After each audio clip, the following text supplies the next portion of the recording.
Sebelum lanjut nonton video ini, jika kalian suka dengan channel Pegawai Jalanan, silahkan kalian support kami dengan cara subscribe dan klik tanda loncengnya.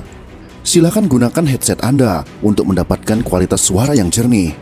Selamat menonton.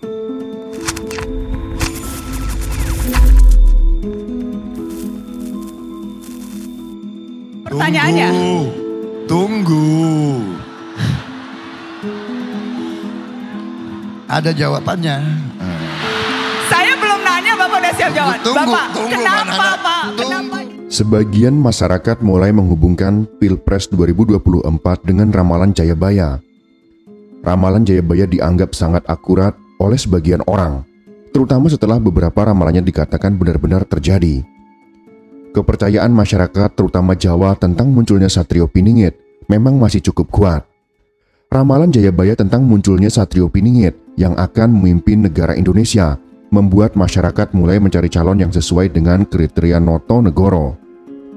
Sebagian masyarakat bahkan tetap berusaha mencocokkannya agar ramalan tersebut tidak meleset.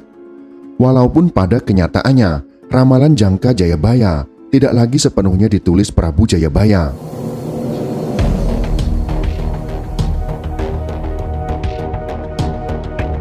Semakin dekatnya pemilu membuat bakal calon presiden mulai bermunculan. Partai pengusung dan para pendukung mulai menyuarakan dukungan mereka. Bakal calon presiden yang cukup kuat untuk bersaing pada Pilpres 2024 saat ini adalah Prabowo Subianto, Ganjar Pranowo, dan Anies Baswedan.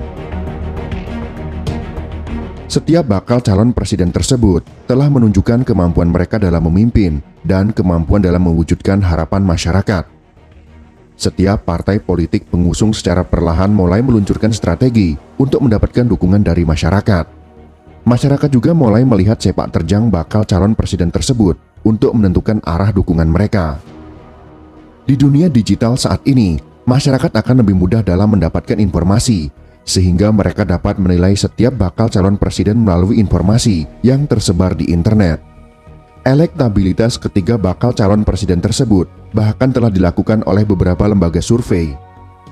Setidaknya 8 lembaga survei ini memotret persaingan elektabilitas Prabowo, Ganjar, dan Anies, termasuk kemungkinan tokoh yang akan menjadi cawapres. 8 lembaga survei ini meliputi Litbang Kompas, LSI Deni JA, Lembaga Survei Jakarta, Indikator Politik, SMRC, Survei Indo Strategy Research and Consulting, Carta Politika, dan Poltreking Indonesia. Dilansir dari CNBC Indonesia pada tanggal 11 Oktober tahun 2023, lembaga survei Poltreking Indonesia merilis elektabilitas calon presiden untuk pemilu 2024 di Provinsi Jawa Barat. Hasilnya bakal calon presiden Koalisi Indonesia Maju yaitu Prabowo Subianto mendapatkan suara tertinggi di Jawa Barat. Diikuti bakal calon presiden Perubahan Anies Baswedan dan bakal calon presiden PDIP Ganjar Pranowo. Survei tersebut digelar pada tanggal 25 September hingga 1 Oktober tahun 2023 dengan melibatkan 1.000 responden yang dipilih dengan metode Stratified Multistage Random Sampling. Para responden merupakan warga Jawa Barat dengan kriteria sudah di atas 17 tahun dan sudah mempunyai hak memilih. Survei dilakukan dengan metode wawancara melibatkan surveyor terlatih.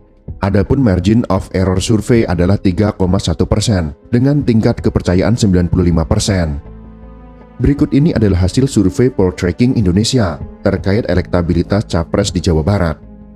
Prabowo Subianto mendapatkan elektabilitas tertinggi dengan persentase 44,2%, disusul oleh Anies Baswedan dengan persentase 25%. Yang terakhir adalah Ganjar Pranowo dengan perolehan 21,8%. Dengan 9% responden menjawab tidak tahu atau tidak menjawab.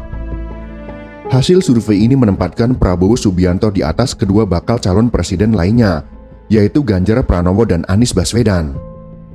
Dari ke-8 lembaga survei tersebut, dapat digambarkan nama Prabowo dan Ganjar saling bersaing dalam meraih elektabilitas tertinggi. Sedangkan Anies sering berada di posisi terakhir dari kedua pesaingnya.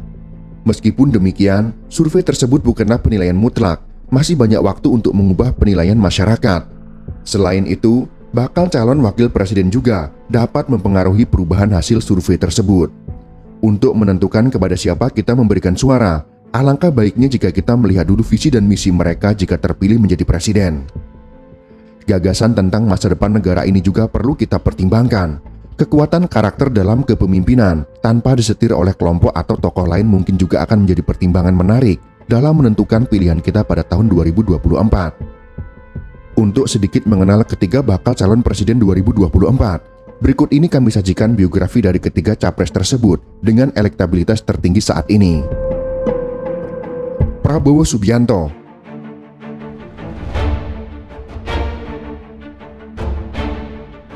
Prabowo Subianto telah dikenal oleh banyak masyarakat Indonesia karena kiprahnya di dunia politik. Namanya banyak diperbincangkan sebagai salah satu kandidat terkuat untuk maju pada Pilpres 2024. Prabowo Subianto Joyo Hadi Kusumo lahir pada tanggal 17 Oktober tahun 1951 di Jakarta. Ayahnya bernama Sumitro Joyo Hadi Kusumo. Ayahnya merupakan seorang pakar ekonomi dan juga politisi Partai Sosialis Indonesia dan sempat menjadi Menteri Keuangan pada Kabinet Wilopo. Sedangkan ibunya bernama Dora Mary Sigar atau yang dikenal dengan nama Dora Sumitro. Karir politik Prabowo dimulai saat mencalonkan diri sebagai bakal calon presiden Partai Golkar pada tahun 2004. Walaupun lolos, namun Prabowo masih kalah suara dari Wiranto. Bersama adiknya dan beberapa nama lain termasuk Fadlizon, Prabowo kemudian mendirikan Partai Gerindra pada tahun 2008. Awalnya Partai Gerindra berusaha menjadikan Prabowo sebagai bakal calon presiden, namun setelah tawar-menawar yang sulit, Prabowo akhirnya bersedia menjadi calon wakil presiden Megawati Soekarno Putri. Kesepakatan tersebut terdapat dalam perjanjian batu tulis, yang salah satunya berbunyi bahwa Megawati akan mendukung pencalonan Prabowo pada tahun 2014. Namun sayangnya, Megawati dan Prabowo kalah telak dari pasangan SBY dan Budiono.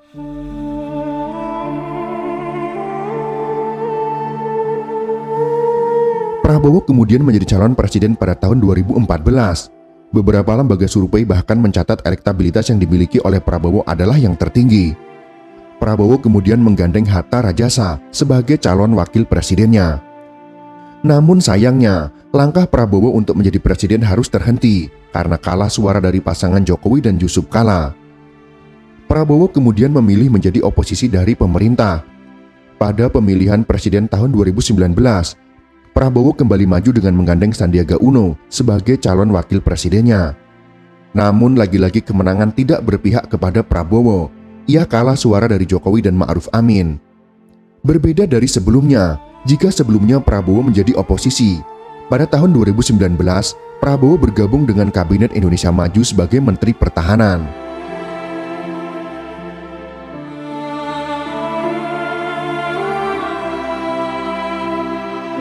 Ganjar Pranowo.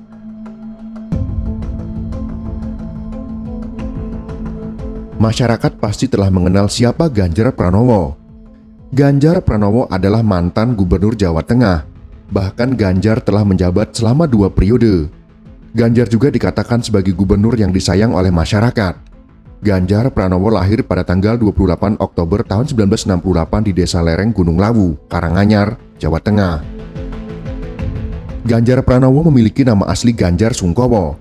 Namun saat akan masuk SD, nama Sungkowo diganti menjadi Pranowo oleh orang tuanya. Ayah Ganjar bernama S. Pamuji dan ibunya bernama Sri Suparni. Ayahnya berprofesi sebagai polisi dan juga sempat ditugaskan mengikuti operasi penumpasan PRRI atau Permesta. Sejak awal Ganjar merupakan simpatisan PDI karena kekagumannya pada sosok Soekarno. Saat terjadi konflik internal di kubu PDI antara pendukung Suryadi dan Megawati Soekarno Putri, Ganjar memilih berkarir politik melalui partai PDIP yang dipimpin oleh Megawati Soekarno Putri. Awalnya Ganjar tidak lolos, namun kemudian Ganjar menerima tugas sebagai pengganti antar waktu untuk menggantikan rekan separtainya, yaitu Yakob Tobing. Ketika menjadi anggota DPR RI periode 2004 sampai 2009, Ganjar ditugaskan di Komisi 4 yang mengawasi bidang pertanian, perkebunan, kehutanan, kelautan, perikanan, dan pangan. Tidak hanya itu, Ganjar juga pernah ditempatkan pada Pansus RUU Partai Politik sebagai Ketua Panitia Khusus, anggota Badan Legislasi DPR RI, dan juga Ketua Panitia Khusus tentang MPR, DPR, DPD, dan DPRD di DPR RI. Pada periode kedua, sebagai anggota DPR RI, Ganjar ditempatkan pada Komisi 2 yang mengawasi bidang pemerintahan dalam negeri, otonomi daerah, aparatur negara, reformasi birokrasi, pemilu pertahanan dan reformasi agraria. Ganjar mulai dikenal oleh publik saat menjadi anggota Panitia Khusus Hak Angket Bank Senturi, sekaligus menjadi Wakil Ketua Komisi 2 DPR RI. Saat menjadi anggota DPR RI itulah, Ganjar melanjutkan studi pasca sarjana di Fakultas Ilmu Sosial dan Ilmu Politik Universitas Indonesia. Pada tahun 2013, Ganjar Pranowo maju sebagai calon gubernur dalam pemilihan umum Gubernur Jawa Tengah.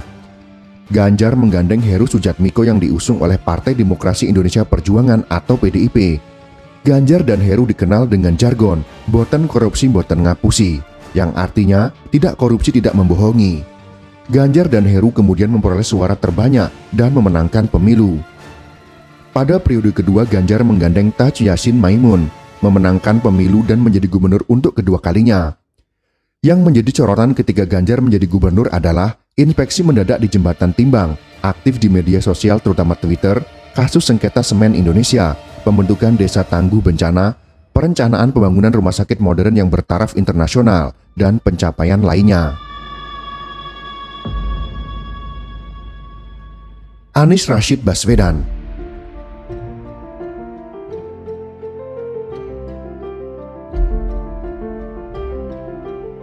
Warga DKI Jakarta tentunya sudah mengenal siapa Anies Baswedan, karena ia pernah menjabat sebagai Gubernur DKI Jakarta sejak tanggal 16 Oktober tahun 2017 hingga 16 Oktober tahun 2022.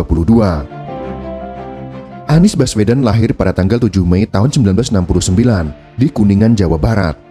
Ayahnya bernama Rashid Baswedan yang berprofesi sebagai dosen Fakultas Ekonomi di Universitas Islam Indonesia. Ibu Anies Baswedan bernama Haji Aliyah Rashid Baswedan yang merupakan dosen dan guru besar emeritus di Universitas Negeri Yogyakarta. Awal karir politik Anies dimulai pada tahun 2013. Saat itu Anies ikut dalam konvensi calon presiden dari Partai Demokrat. Dari 11 nama peserta konvensi calon presiden Partai Demokrat, Anies tak terpilih. Nama Dahlan Iskan yang keluar sebagai pemenang. Namun Partai Demokrat terganjal presidensial threshold dan akhirnya Demokrat merapat ke pasangan Prabowo Hatta. Berbeda dengan Partai Demokrat, Anies mengumumkan mendukung pasangan calon Presiden Jokowi Yusuf Kala. Anies kemudian dipercaya sebagai juru bicara Jokowi JK, sehingga saat Jokowi memenangkan Pilpres, Anies ditunjuk menjadi Deputi Kantor Transisi yang membidangi kesejahteraan rakyat. Anies kemudian diamanatkan oleh Presiden Jokowi untuk menjabat menjadi Menteri Pendidikan dan Kebudayaan. Namun pada tanggal 27 Juli tahun 2016, Anies terkena reshuffle Kabinet Jokowi. Kemudian Prabowo meminta Anies maju pada Pilgub DKI sebagai calon gubernur dengan didampingi Sandiaga Uno, pengusaha dan politikus Partai Gerindra. Pada saat pemilu, pasangan Anies Sandiaga kemudian memenangkan pemilihan gubernur. Saat menjadi Gubernur DKI Jakarta periode 2017-2022, Anies menjadi sorotan masyarakat karena karya dan beberapa pencapaiannya semasa menjabat menjadi gubernur. Pencapaiannya adalah Jakarta International E-Prix Circuit, Stadion JIS, revitalisasi kota tua Batavia, sumur resapan, rumah DP 0 rupiah, kampung susun akuarium, revitalisasi Simpang 5 Pasar Senen, dan pencapaian lainnya. Itulah ketiga kandidat kuat yang akan maju dalam pemilihan presiden tahun 2024. Setiap kandidat memiliki kelebihan masing-masing, seperti Prabowo dengan sifat patriot yang pantang menyerah dan juga sebagai pemimpin partai tertinggi, Ganjar yang sangat dekat dengan masyarakat, dan Anies dengan terobosan-terobosan terbaru. Setiap bakal calon presiden juga telah menunjukkan kemampuan mereka, terutama dengan jabatan yang pernah mereka emban. Apapun pilihan kita, janganlah kita menjelek-jelekkan calon-calon yang lain. Mereka adalah putra-putra terbaik bangsa yang berusaha menjadikan Indonesia sebagai negara yang maju. Dengan karakter dan latar belakang yang berbeda, mereka berusaha sebaik mungkin untuk mengemban amanat rakyat. Mari kita jalankan pesta demokrasi di tahun 2024 dengan demokrasi yang penuh dengan nuansa kekeluargaan. Semoga informasi ini bisa bermanfaat untuk kita semua. Jika kalian suka dengan video ini, silakan berikan jempol ke atas. Dan jika kalian menganggap video ini bermanfaat, maka bagikanlah untuk teman-teman Anda yang lain. Terima kasih sudah menonton.